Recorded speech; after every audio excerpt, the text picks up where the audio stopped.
Hey guys, it's Erim. This is my second YouTube video.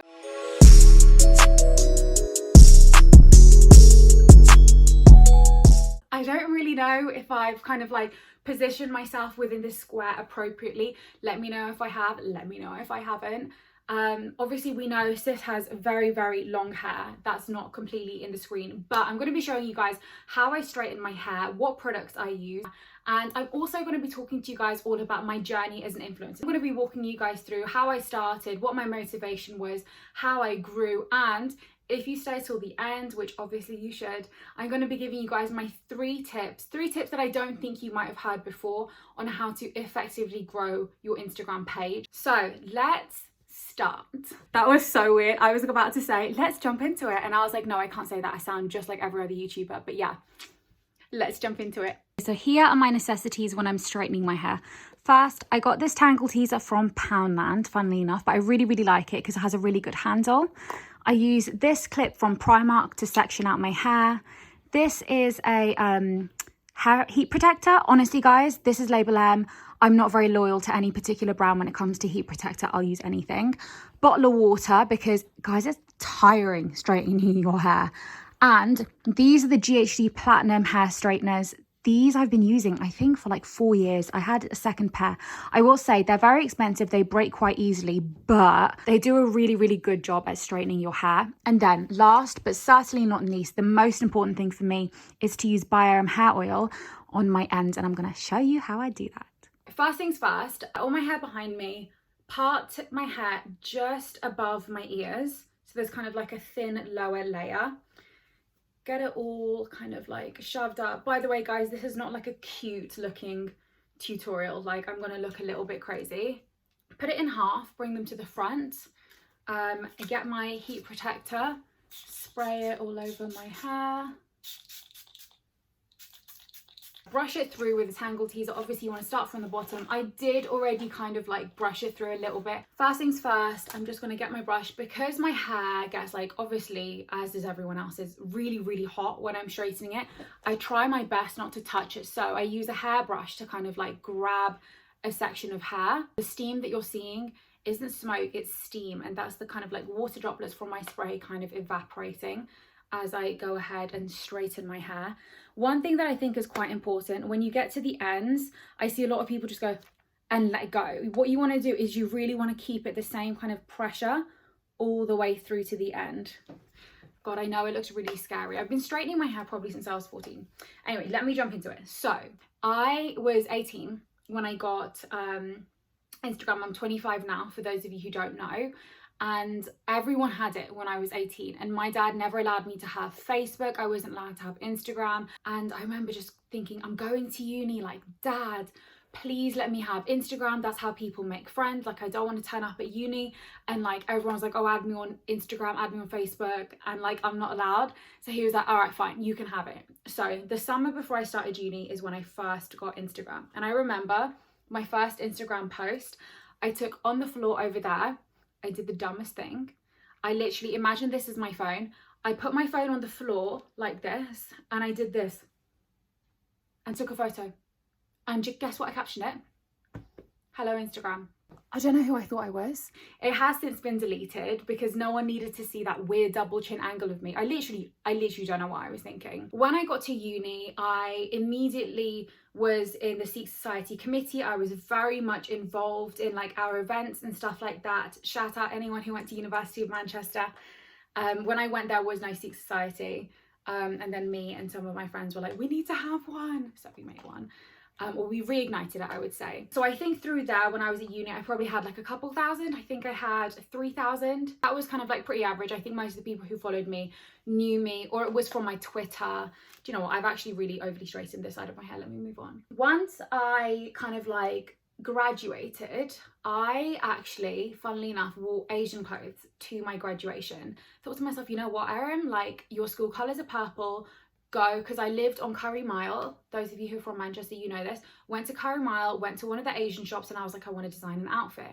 My inspiration was very much kind of like Sikh warrior with like the belt and the pants and stuff like that. I really liked that, and I designed a purple outfit. If I'm able to, I will insert a video, but like I don't really know how to do that, so Insert video.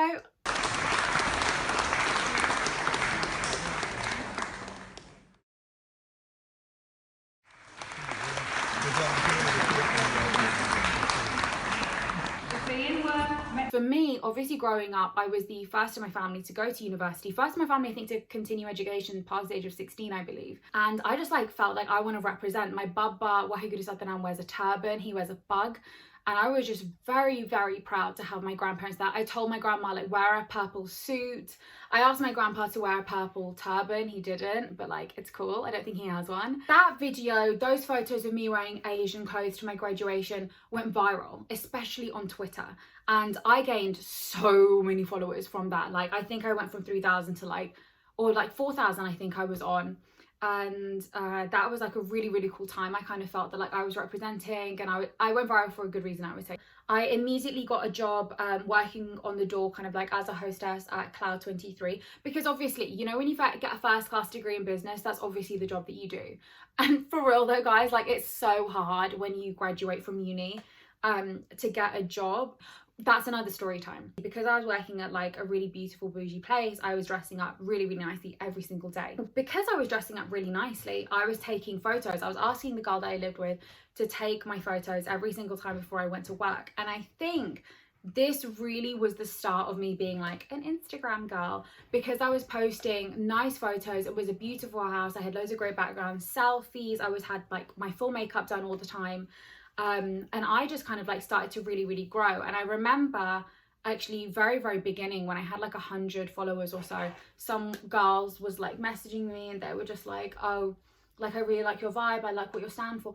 And I think because of my life, obviously growing up without a mum, I very much have always wanted to make sure that like no other girl grows up like confused or alone like me. So naturally, without me trying, that was kind of like the message that was coming through into all of my posts, all my videos, all my stories. Through that, I reached 5,000.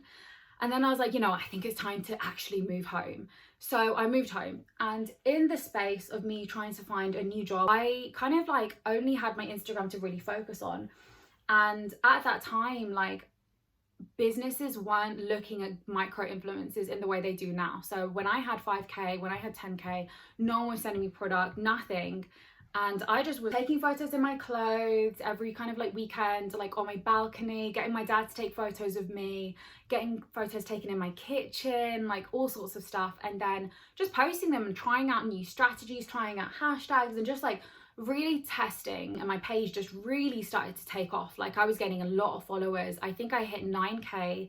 That's when Rebellious Fashion sent me they sent me a jumper and some trousers, and that photo blew up as well. It was a very like Instagrammer outfit, so I think that's why it kind of like did really, really well. And I did the most. Like, they didn't pay me nothing, obviously. And I was like doing stories and unboxings and like multiple videos and multiple posts, and I was just so gassed. Oh my god, I look so funny. And then when I hit 20k, I started charging. And I remember the first post I did was with Femlux, and it was 20 quid. They were like, we're going to pay you £1 per follower for a post. So they were like, you've got 20k, we're going to like pay you £20.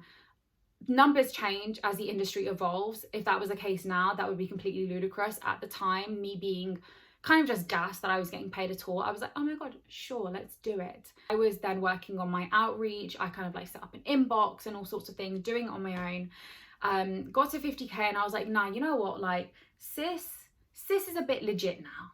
Like, sis is a bit legit. I started to take it a bit more seriously. I didn't have to do as much outreach. I was getting a lot more inbound offers. Then, you know, like, the numbers just started like racking up. Like, I was posting, and I still do, every single day. Like, when I say to you, it's hard work. There is so much that goes on in terms of community management and responding to DMs. And like, because the purpose of my page is so clear, I just knew that I have to keep going, because at the end of the day, if my post every single day is going to make a girl feel like, okay, no, at least I can count on Erim showing up every day, and maybe a little bit of positivity on my feed and in amongst, you know, all this craziness, at least there's like a second of peace. I kind of started to take my Instagram a bit more seriously, and more so like a business. And around the time of, I think, 100k is when I started doing it, I would say full time, but at the same time, obviously you guys know I have a hair oil business and I also do consulting, so kind of full time.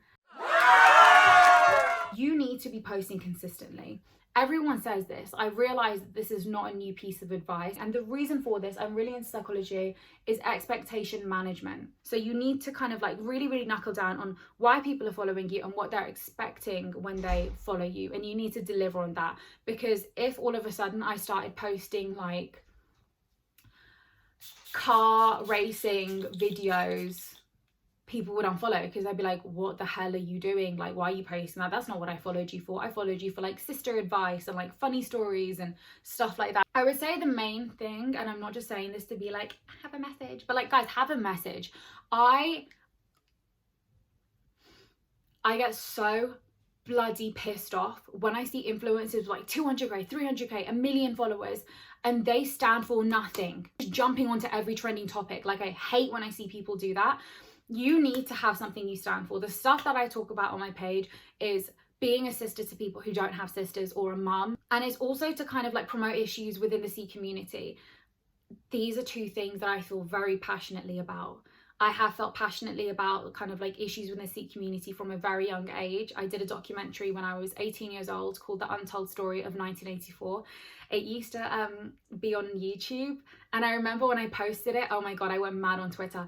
I literally tweeted BBC and all of the journalists, and I was like, please repost, this is such an important documentary, because I got like really deep information, and I've taken it down because it kept on getting copyright strike. I might re-upload it one day, because it is a really good, like, I'm really proud of it. It wasn't edited fantastically, but like, I think the message of it is really good. Regardless, like, I have always been into Sikhi and kind of like the social issues around that, and that's what I stand for. Make sure you really believe in your message, because guys, I will tell you for a fact, it's so obvious. It is so obvious when someone is talking about something they just don't believe in. All right, I'm gonna come a bit closer from when I'm doing this bit. It's really good if you follow through with your brush. I think that kind of like helps like set the hair in place, because it's obviously still hot once it's just come out the hair straightener. So if you can kind of like get the brush on it and again force it to be straight, I think that kind of helps straighten it. I don't really know.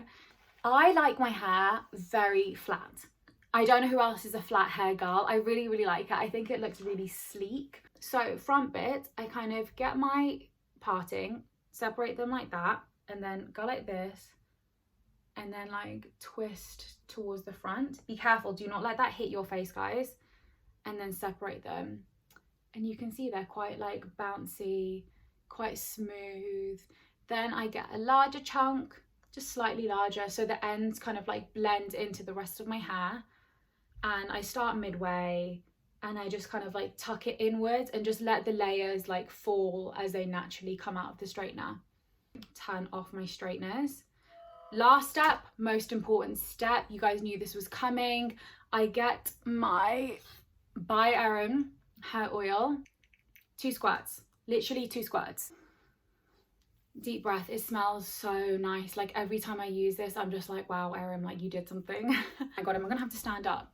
I get the bottoms of my hair, and I literally just really, really gently put my fingers through it and just press it into the hair. Working my way up a little bit. Oh, who's at the door? I got a package. You guys can see, so my oil is non-greasy, so my hair is not kind of like clumping together. This is really, really good to kind of like help your ends not be dry. And when your hair is dry, it starts to split. And when it starts to split, it will get really, really tangly. So I always oil my hair at the bottoms to keep them nice and nourished. Guys, I think I've done it. I think I finished my first tutorial. I hope you liked it. Send me suggestions of stuff that you want me to do in the future. Subscribe if you want to. If you don't, that's totally okay, but do it. And I love you all so much. Mwah.